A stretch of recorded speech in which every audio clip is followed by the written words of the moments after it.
Olá, meus irmãos, graça e paz seja convosco. A lição de terça-feira nos traz o título Quem disse que você poderia fazer isso? Essa pergunta, irmãos, foi uma indagação sobre o que Cristo tinha feito antecipadamente. E o que é que ele fez antecipadamente? Jesus entrou em cima de uma jumenta, dando ênfase que ele era o rei. Jesus em seguida condenou ou praticamente amaldiçoou, né, uma figueira e ela então secou. E especificamente, Jesus purifica o templo. Então a pergunta que ele faz é: por que você faz isso? Com que autoridade, com que direito? Lembre-se que quando Jesus faz a primeira purificação do templo, lá em João capítulo 2, e o verso 18 especificamente, é perguntado a ele, nos mostra um sinal para que possamos entender de fato a sua autoridade, em outras palavras.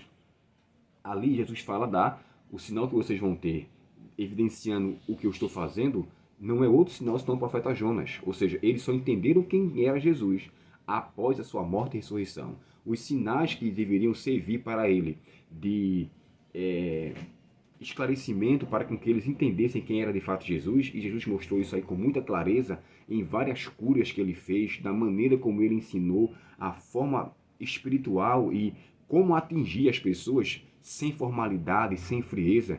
Tudo isso evidenciava que Jesus não era um ser humano comum. Ele de fato procedia e fazia com propriedade através da pessoa do Espírito Santo que nele agia. Então agora, quando ele é indagado sobre essa questão, ele faz a pergunta, né? Ele é feita a pergunta: com que autoridade você faz essas coisas? Jesus fala a ele com outra pergunta, né? Vou lhe responder se vocês me responderem o seguinte: o batismo de João era da terra ou era do céu? E aí eles então indagaram entre si, fizeram ali alguma análise e disseram: se a gente disser que é de Deus, é do céu, eles vão perguntar por que a gente não aceita então? Porque eles não foram batizados por João. Esses que estavam sendo indagados aqui não. Alguns publicanos foram, de acordo com o próprio Mateus capítulo 3, descreve que os publicanos iam até Jesus e perguntavam: o que é que a gente pode fazer? E até João, perdão. João ia e dizia: olha, vocês não cobram, não devem cobrar mais do que lhe é devido. E eles então se arrependeram e eram batizados então. Mas aquele grupo ali, não. E aquele grupo especificamente, eles disseram: se a gente disser que é de Deus, vão perguntar por que a gente não aceita. Se nós dissermos que são dos homens, ele vai dizer assim: se dissermos que formos dos homens, vamos ser aqui apedrejados, vamos ser mortos. Porque todos acreditavam que João era o profeta de Deus.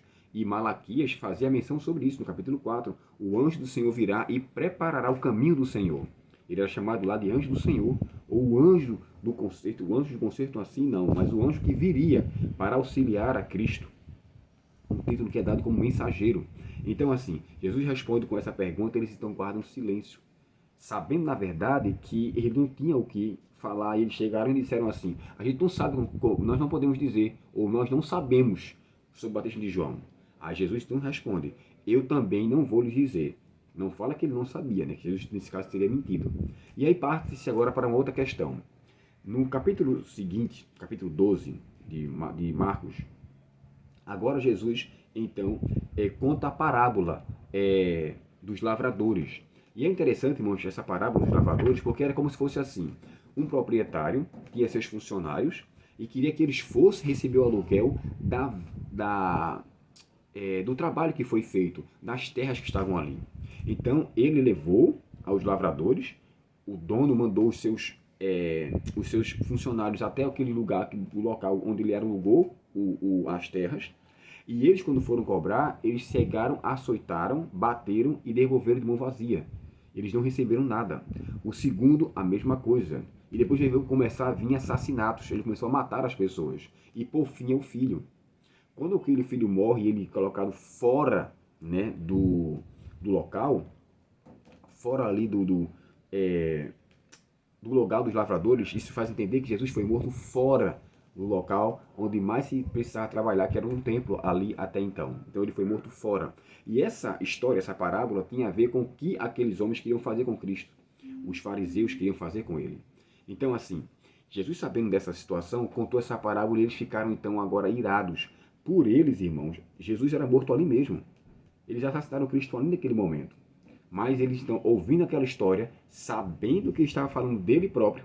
E aí vem um acréscimo interessante de Mateus capítulo 21. E o verso 41 fala assim: vocês que fizeram tal ato receberão um castigo severo. Tem traduções que chegam a descrever assim: vocês irão perecer, ou seja, irão morrer para sempre. aqueles líderes judeus, irmãos, que eram na verdade, os dignitários, né? Eram a prioridade, era como nação, o povo escolhido, mas deixou de ser. Aí do judaísmo passou-se agora a ser cristianismo. E todos nós somos evidência disso. Então, eles perderam como nação, né? O último judeu a pregar o evangelho até então, daquela época, foi o próprio Estevão, naquele momento que se cumpre os 490 anos, que foi lhe concedido, né, daquele período que antecedeu as 70 semanas, que foi dado para o povo judeu, termina com a morte de Estevão. E ele, como último judeu a pregar o evangelho, agora então cessa e agora passa-se aos gentios, aos cristãos, e chega até nós.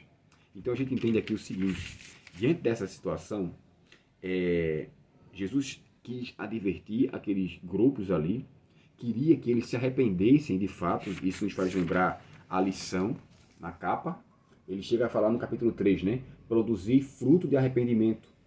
Ele queria que, na verdade, os fariseus reconhecessem o seu erro e se voltassem para Cristo, coisa que eles não fizeram. É tanto que interessante que no livro de Zacarias, chega a descrever também que eles os traspassaram, fazendo uma profecia sobre um grupo de pessoas que seriam responsáveis a ser o assassino de Cristo. A mesma coisa que está em Apocalipse 1, verso 7. Todo olho verá até o que os traspassaram. E aqui é uma evidência disso. Então a gente entende aqui o seguinte: Jesus, na verdade, quis incutir na mente do ser humano, na mente daqueles líderes judeus, sobre a sua verdade, coisa que infelizmente eles não aceitaram. Então, assim, eu e você hoje temos a mesma importância. Cristo nos comissionou com essa verdade, que possamos levar avante essa verdade, e que em nosso coração brote o desejo ardente de falar da verdade de Cristo, para que o fruto de arrependimento, o fruto de transformação, o fruto de uma pessoa de fato devotada a Deus, seja real em nossa vida. Deus nos abençoe e façamos valer este assunto, esta mensagem, para a honra e glória do seu nome. Vamos orar ao Senhor. Querido Pai Celestial, nos ajuda a sermos de fato um instrumento em Tuas mãos e desenvolver aquilo que o Senhor quer para cada um de nós. Perdoa nossos pecados e nos dá força, Senhor, para levarmos avante este projeto. Te pedimos em nome de Jesus. Amém. Deus muito te abençoe. Um ótimo dia em sua presença e até o próximo estudo, se Deus quiser. Até logo.